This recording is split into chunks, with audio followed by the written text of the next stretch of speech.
Okie dokie. Today we are finishing off Monday's lesson. We did some histograms and frequency polygons. I think what we're doing today is we're continuing the weight of female students example. We have to do, what they wanted us to do is this part, the third part, cumulative relative frequency polygon. Okay, so cumulative, so we're going to be adding up the relative frequencies. We're not going to have boxes on it. All they want is a polygon. So let's do that right now, okay? So here is weight of female students. Remember, always write your title for half a mark.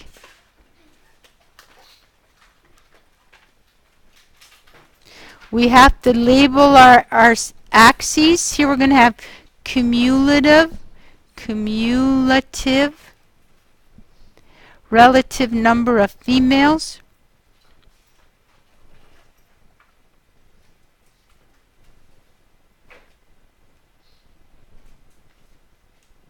okay, and it's cumulative, so it has to end up at 1, so we can go 0.1, 0.2, 0.3, 0.4, 0.5, 0.6, 0.7, 0.8, 0.9, 1.0. Here the scale is a little bit irregular because we're going to be starting at, well, we could use the midpoint. We're going to use the midpoint of 90 to 99 because now we can do it right on the it's a polygon. So I'm just going to use the midpoint. 90 plus 99 divided by 2 is 94.5. So just round up. It doesn't have to be perfect, right? And we're going up by 10.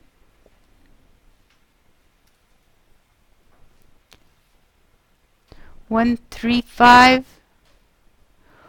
145, 165, 155, and 165. It's a little bit tight, I admit. What can you do?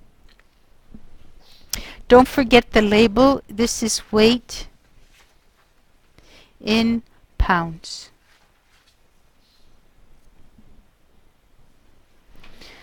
Yes. No. Sometimes I do a little extra. Just so. 1 extra sometimes, that's all. Okay, so if we look at the chart for cumulative relative frequency, the first one was 0.07, which is just a little bit shy of 1. The next one was 1.7, is right there. The next one is 0.3. The next one is 0.6. That makes it easy when it falls right on a line. The next one is 0.9, 0.97, and 1.0. So don't forget it's a polygon. You don't draw a curve.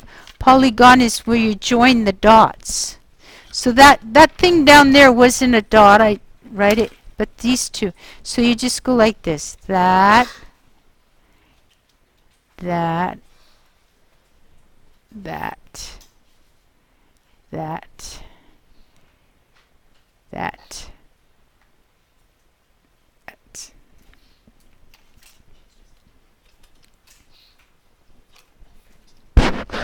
Okay, so what kind of question does this polygon answer? Can you tell me what is the percent of women that weigh less than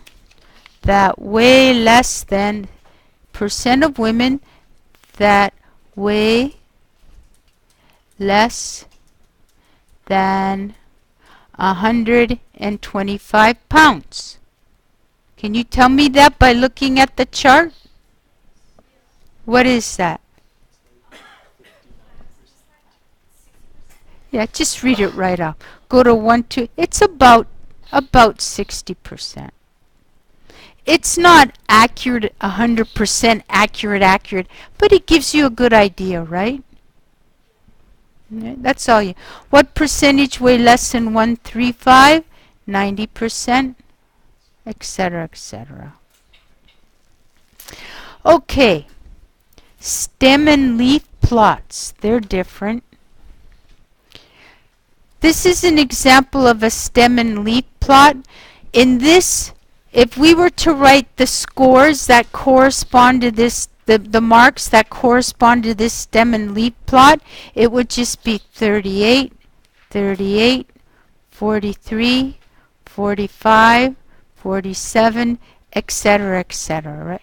You can just 38, 38, 43, 45, 40, right? You're just, so can you see that right away you have a eye view of, well, let's see, 2 marks were in the 30s, 3 marks in the 40s. See how you kind of get an idea of, so we know that most of the marks were in the 60s.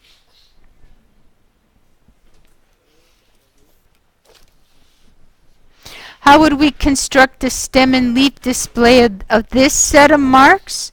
Well, first of all, we write stem, then we write leaf. So it looks like the lowest mark is in the 70s, so we're going to have a 7 there. Then there's 80s. Are there 90s? Okay. All right. So, and you try to write it in order, which is kind of challenging, but there's, what's the lowest number in the 70s? 78. There's 1 there, 2 there, so there's 2 8s, and then there's 1, 2, 3 79s, right? So how many 80s are there? 1, 2, 3, 4. You get them fast. 1, 2, 3, 4, and 1's 1, 2, 1, 1, and then are there any 3's? There's 182 as well. Oh, 88. Oh, there's 182? Just 1? And 3's 1? Okay. And 4's, I think there's 3 of them. 1, 2, 3. And then 1 of 5, I think. 1 of 5, 1 of 6, 1 of 7, and 1 of 8. No, where's the, oh, 1 of 8. So 5, 6, 7, 8. 5, 6, 7, 8. And then 90 is 0, 92, and 95. Okay, that's a stem and leaf plot, and so you can see that most of the values are in the 80s. Sorry. Kind of, it's not rocket science, right? It's pretty simplistic. Circle graphs are used to show how one part relates to the whole by splitting the circle into sectors. The size of each sector is proportional to the amount it represents. For example, a circle graph could be used to show how the household budget is divided up for various expenses. The central angles are a fraction of 360. So this is, we're going to do an example. Here's a grade, here's number of students, and then we'll do relative frequency, and then we'll calculate what angle it should be. Well, you don't need to bring a protractor. We're just going to estimate. Okay, so the total number of students is 30, and the relative frequency is 9 divided by 30 equals 0.3. So 30% of our circle graph will be mark A. Huh? Yeah? Okay. We're good? Okay, good. Okay, so now there's 13 divided by 30, and that's equal to that's about 43%, right? 6 divided by 30 is equal to 0.2, and 2 divided by 30 is equal to 0.07, or 7%. Now we have to calculate our central angle. How many degrees in a complete turn? Yeah, so we're going to go 0.3 times 360 equals 180. And then we have 0.43 times 360, and that's 156. Ah, you're right. Thank you. Thank you for keeping me on the straight and narrow here. So this is 108 degrees. And 6 divided by, oh, 0.2 times, did I make another boo-boo? So this is going to be 0.2 times 360 is 72 degrees. And 0.07 times 360 is equal to 24 degrees. So does this add up? 0.5, 0.9, yeah, this adds up. Our total is 100. Or I guess I'll put a 1.0. Sorry?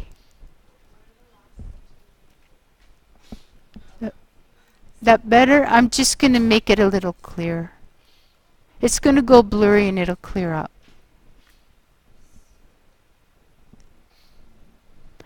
Now, this next chart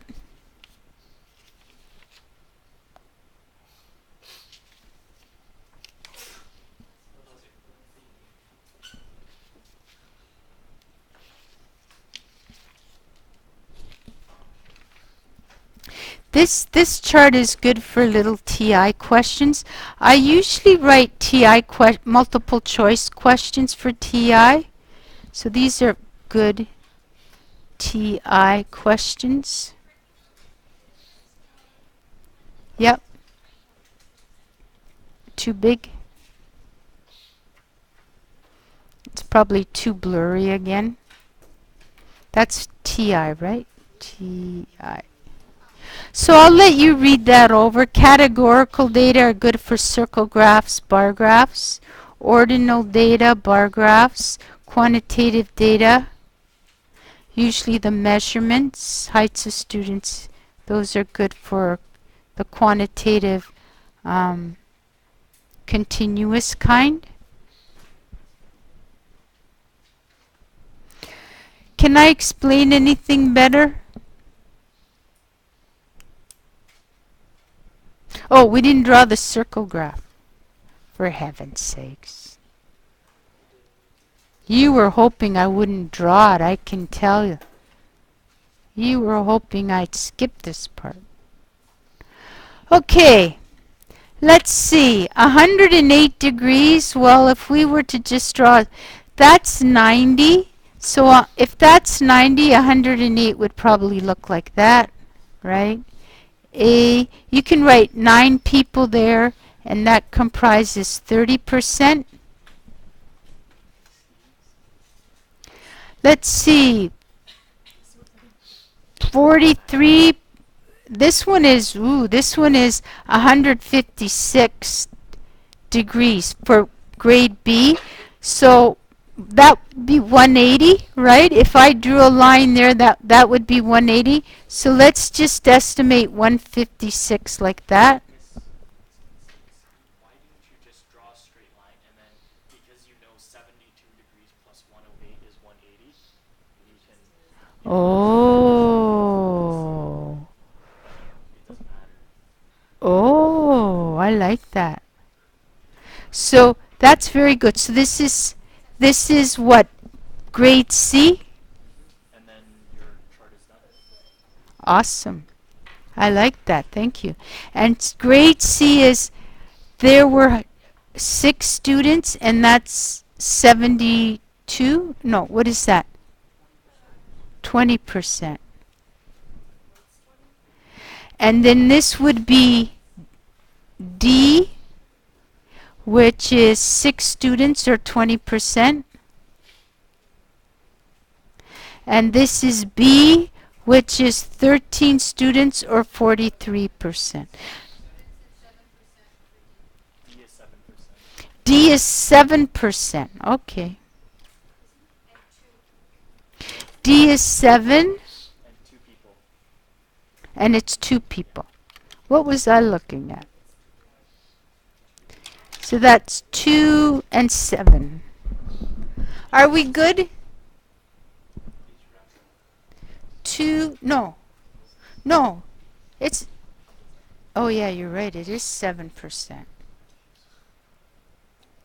So we got 30, B has 43, C has 20, and that's 7.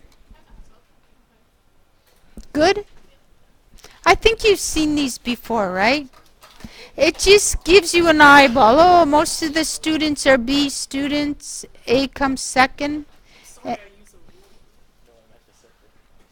Are we okay? I think we should move forward.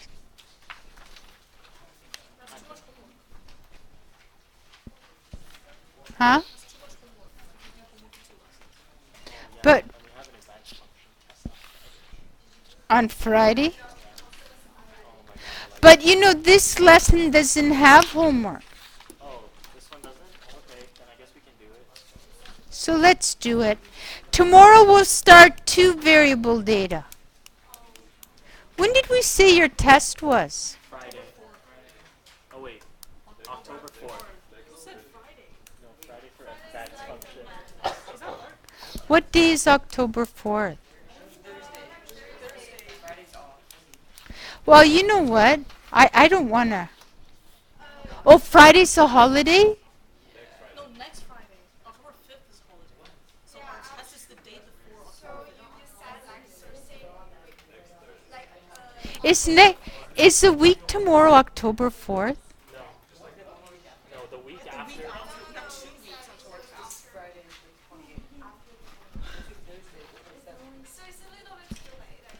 Well, hold it.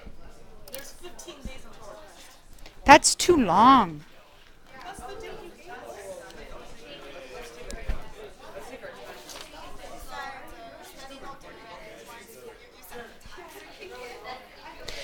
Okay. This is, what's today, September 19th?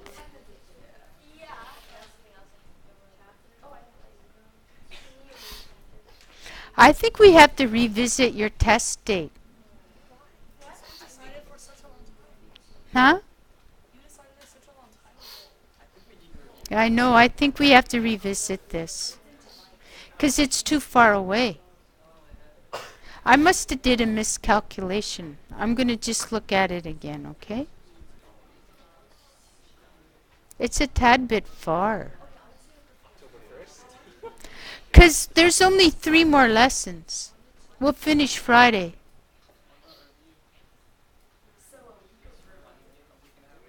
That we can have a review. That's a bit much. We'll look at that later, okay?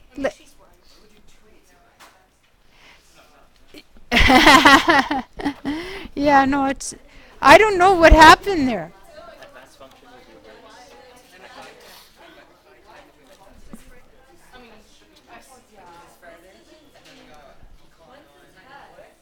I'll have to recalculate. I'll do it when I'm done recording.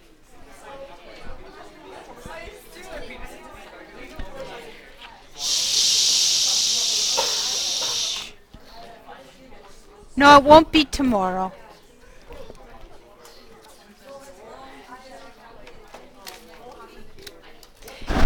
Hey guys, I'm still recording.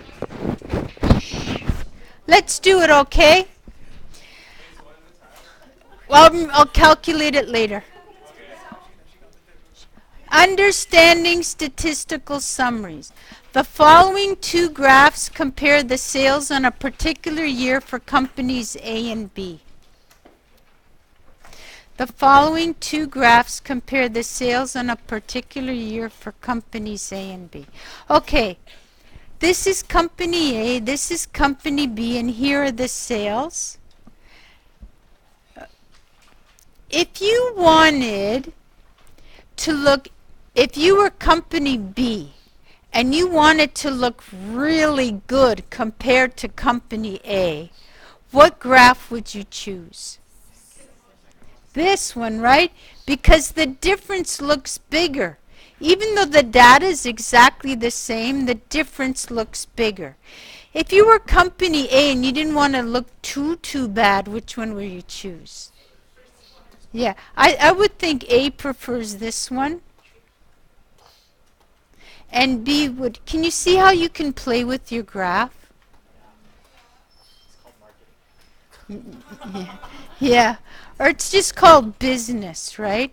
Company A would like to use the first graph so that they can show they're competitive, and company B wants to look a lot better than company A, so they would, but the data is exactly the same. Okay, that's just one thing you can notice about graphs and what companies might try to do. Now, the word average has a very loose meaning, right? Although it is usually interpreted as a measure of the mean, it could also be used to represent any measures of central tendency. The mean is not always the best representation of central tendency, as illustrated in the next example. Okay, so let's take a look. The president of a small company reports that the average annual income of his employees, he's saying his average equals $55,000. However, the president does not report the amount of their salaries, which are $28,000, $30,000, $40,000. This should be $42,000. Let's just cross out a zero there. $50,000, $52,000, $98,000, and $100,000. Although the president correctly reported the mean salary, this report is misleading because only 2 of the 8 employees earn more than $55,000. So we're going to have to analyze this a little bit. A better representation of the average in this situation would you use the median.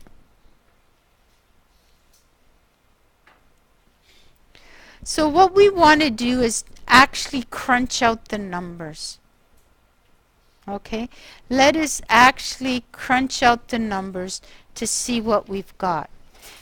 So shall we calculate the mean? Let's actually see if his mean calculation is correct. You remember x bar equals sum of xi over n? Okay, can anyone just calculate a total for me here? There's 1, 2, 3, 4, 5, 6, 7, 8 numbers, so we're going to divide it by 8. Let's see what we got. 55,000. You got 55? What's the total of the x's? The total of the x is 400 and what? 440,000, and it's divided by 8, and that works out to 85? 55, my bad.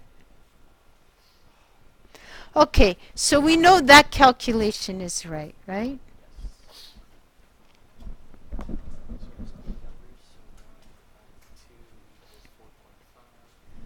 So the first thing we have to now, let's calculate the median, and we're going to check for lower and upper outliers.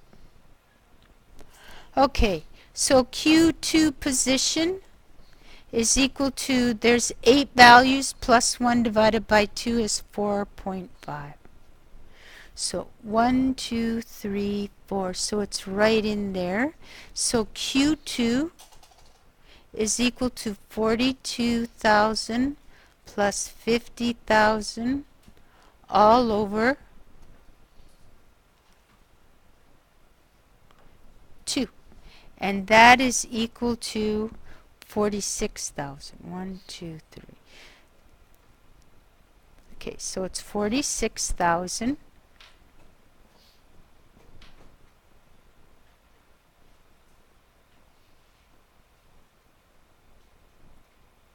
That's for Q2. So Q1, there are 1, 2, 3, 4 values below the median. So that's 4 plus 1 divided by 2 is the 2.5th position. This is the position, right? Q1 is equal to the average of 30 and 40.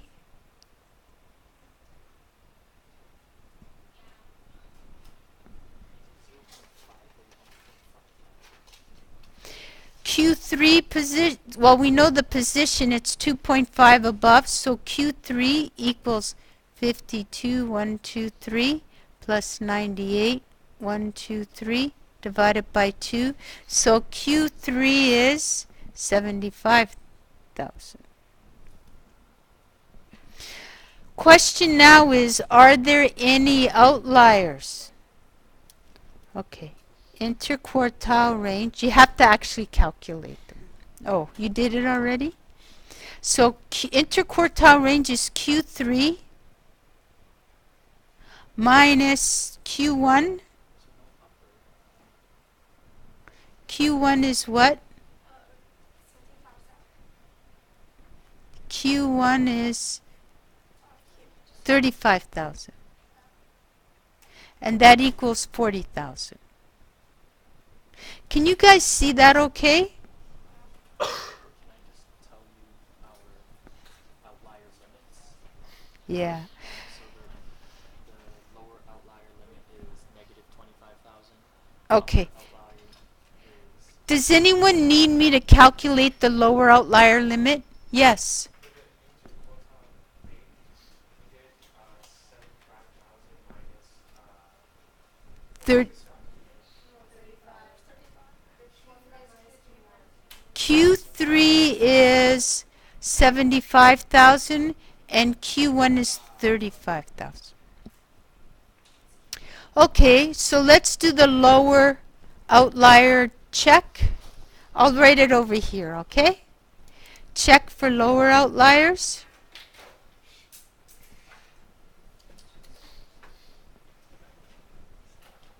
So you're going to go Q1 35,000 minus 1.5 times the interquartile range 40,000, and you will get negative 25,000. Therefore, no lower outliers. So we'll check for upper.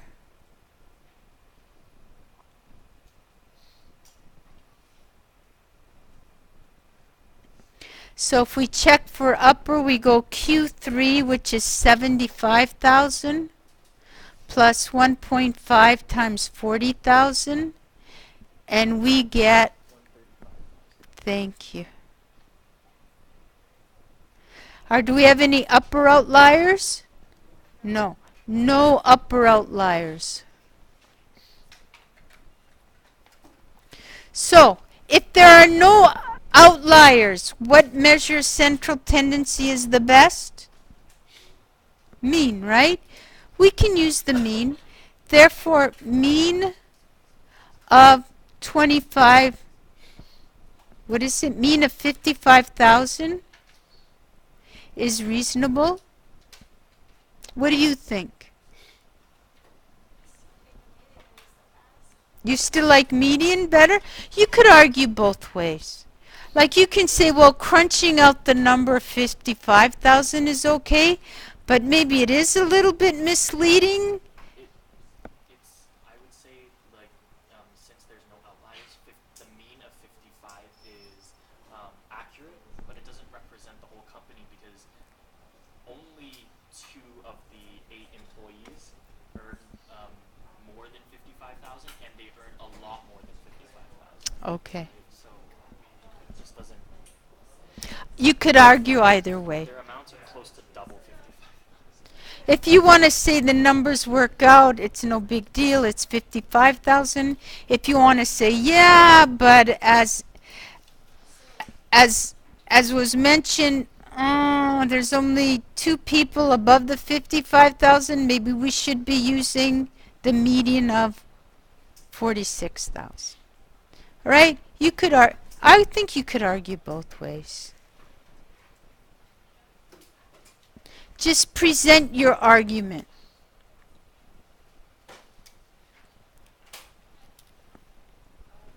Yes. Finding the outliers, how come it's 1.5 times 40,000 or even 40,000? It's our interquartile range, the 40,000. This is 1.5 times the interquartile range. You're okay? I actually like this a lot. Okay. This top. There's the next example is similar to it. Yes. So on a test, if we show the proof and then we can argue for either mean or medians, even though the proof shows that technically the mean Is okay. Is reasonable. so argue for both and still get the same. Yeah. A lot of stuff in life isn't so much what's right or wrong, it's what you can justify, right?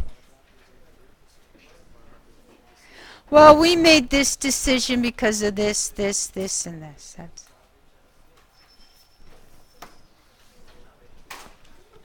okay. Example 2. The following data set represents the number of goals scored by individual players on a hockey team during the 2007 to 2008 season. The coach boasted that on average, his players made more than 12 goals. Ooh. What do you think? How could we approach this? Calculate the mean first, and then see if that's right. And then if it is right, ask yourself, does it look like it truly represents the average goals his players made? Okay. Okay, so let's calculate the average. The mean. The mean. X bar equals sum of xi over n, so that there's 20 goals, no, Yeah, 243 goals in total. 243 divided by 20. Equals 12.15. So 12. Would you say on average more than,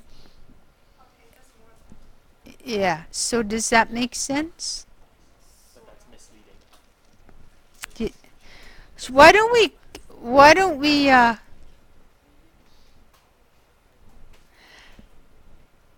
calculate the, see if there's any outliers here. Because if these two are outliers, they are really overestimating our results. There are outliers, pretty sure. Yeah. Okay. Let's see. There's 1, 2, 3, 4, 5, 6. There's 20. So our median is going to be at 10.5, right? 1, 2, 3, 4, 5, 6, 7, 8, 9, 10. So our median is here is 6. Q2 equals 6. Q1 is 1, 2, 3, 4, 5, 6, 7, 8, 9, 10. So it's going to be the 5th position. 1, 2, 3, 4, 5. So Q1 is equal to 2. Q3, 1, the 5th position. So it's going to be 1, 2, 3, 4, 5 is there. So Q3 is equal to 16 plus 21 divided by 2, and that is 18.5. So our interquartile range is equal to 18.5 minus 2 is equal to 16.5. So check for lower. Our lower outliers are Q1, 2 minus 1.5, the interquartile range, 18.5, and that is equal to minus 22.75. Therefore, no lower.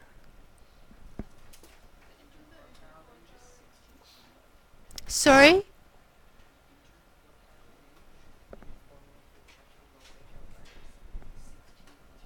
Oh, this should be 6, right? 16 point. No. Should it? I It should be 18. I was right. No, 16. 16. No, that's So if we use the median, Oh, you know what? I'm reading this number for some reason. All right, let's fix this. Q3 is the interquartile rate. You're right. Oh, for heaven's sakes. This is 16.5.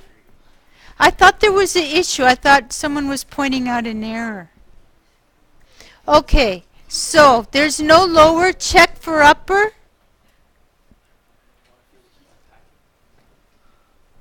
So we go, Q3 is 18.5 plus 1.5 times 16.5, and that equals 43.25. So there's two upper, and they are 50 and 51. So let's see what's the right answer. What did the coach report?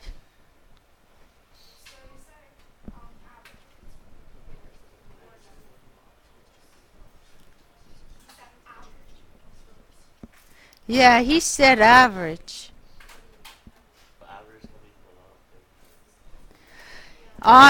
Okay, the coach of the team reported the mean number of goals. Is that correct? And it is not misleading. Is it misleading? So it's like when we judge something, if it's not misleading, we actually allow that if there is outliers. Yeah, well, if there's outliers, then usually mean is not the best.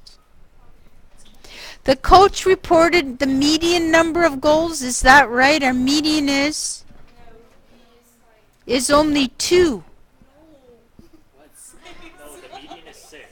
Oh, the median is 6. I read that 2 instead of 6. So did he report the median? No. He reported the mean, and it is misleading. The median would be better. Do you agree? If they don't, well, too bad. When there's outliers, usually the median is best when there's a small number of values. When there are outliers,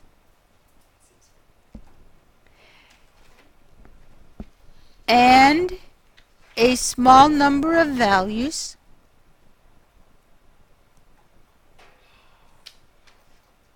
median is best. We get it right sooner or later, right? Median is best. Good? Yeah. So, how about the example 1? It's like, is that misleading? Actually, there's no outliers. You could use the mean, but you could argue either way in example 1. The stats is not an exact science. Okay. All right? You always have this sort of ambiguity in real life. Okay? However, on the test, there will be no ambiguity. So is this situation on the test? No, my screen is definitely bigger. I wouldn't worry about it. Your screen's definitely bigger. That's mine's a lot. Okay, example 3. In preparation for a meeting with shareholders, the president of a company wants to show that while these revenues are less than last year's, they are not much less. What would he choose? Is it A, a bar graph makes this year's revenue slightly shorter? We want the slightly shorter. We don't want much shorter. We want. You wouldn't use a circle graph for sales, and you wouldn't use a line graph for sales, right? Okay. Often, 1 and 2 variable, we're going to talk about 2 variable statistics in the next unit. Often 1 and 2 variable statistics can represent the actual situations. This might be accidental, but it can be intentional on the part of the author.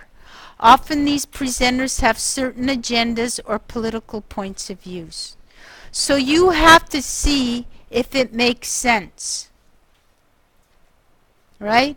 You have to think about it and see if it makes sense. Like, for example, Ford said that he feels that most of the people in Toronto want a smaller council. That's so funny. Does that make sense? Oh, not at all. So you kind of have a gut feel for what makes sense and what doesn't. Can you put your cell phone away, please? Give him the heads up. Unless he's sleeping. Is that your cell phone? Oh, okay. All right. It just looked like it. Even the media, such as newspapers, magazines, radios, television, may intentionally misrepresent data. There are many techniques that are used to so you have to evaluate if if what they're saying is valid. Is it true? And you know this, when you're using sampling techniques, you want something that best represents the entire population. What do you need in your sampling technique if you want it to best represent the entire population? You want random sampling.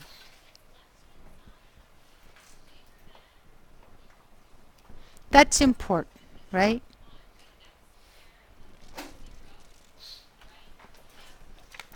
Now here's some biases. And selection bias. The sample chosen from a certain part of the population, consisting of particular people whose views are known or suspected.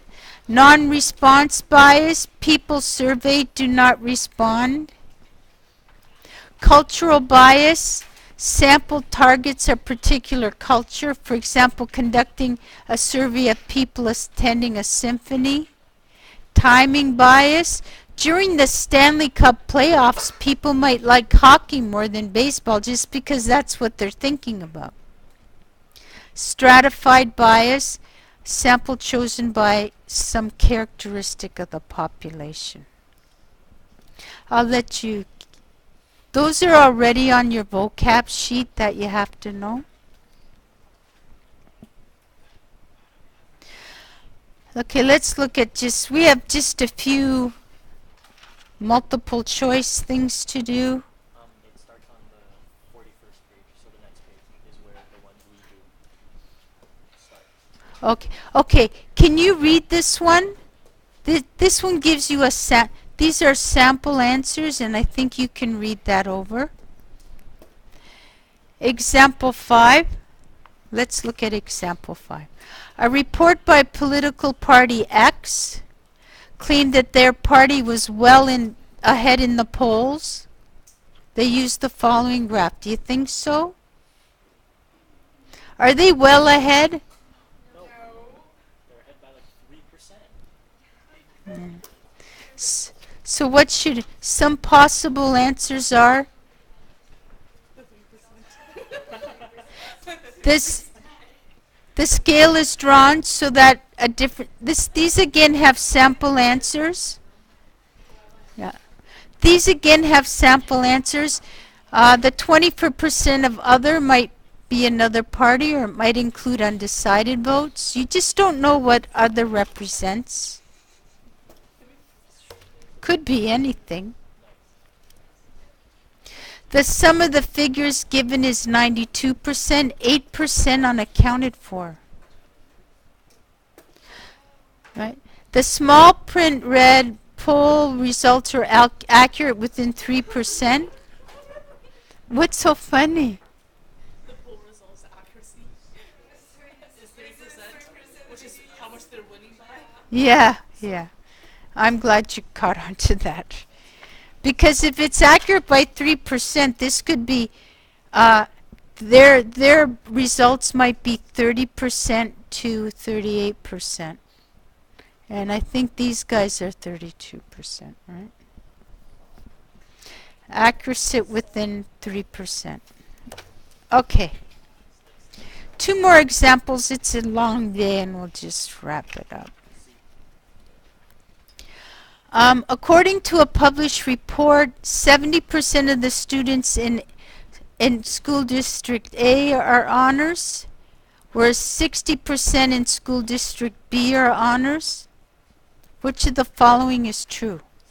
District A had more honors students than District B. Is that true?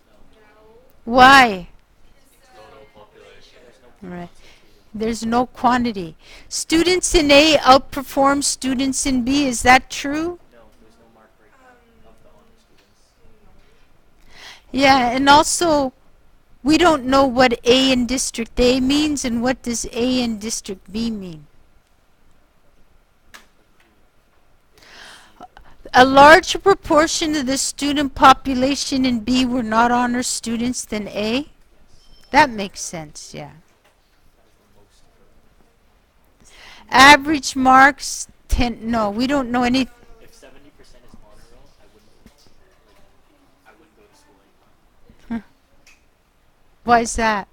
Because Britnell's honor roll is 80%. Oh. Which of the following sources is most likely authoritative? Okay, a documentary on TV about a foreign country. Do you think that's reliable information? Yes. Most reliable. I don't know about that. Doesn't matter. What if it's a documentary made by the Taliban? Do you know what I mean? But it's not from the foreign country, it's about the foreign But country. who made the So you can argue like They're not telling you who made it. do you want the news person in Canada to tell you that? Or do you want some Documentary could be made by somebody. which is why it's not. What about, yeah, I would question that. Just for your information, Statistics Canada is independent of politics. Oh, see, I didn't know that. So D it is. It's very dependable, most reliable. That's important to know. Huh? You just never know who's making up the media. Especially if the media supports Ford, for example, they're going to speak highly of Ford.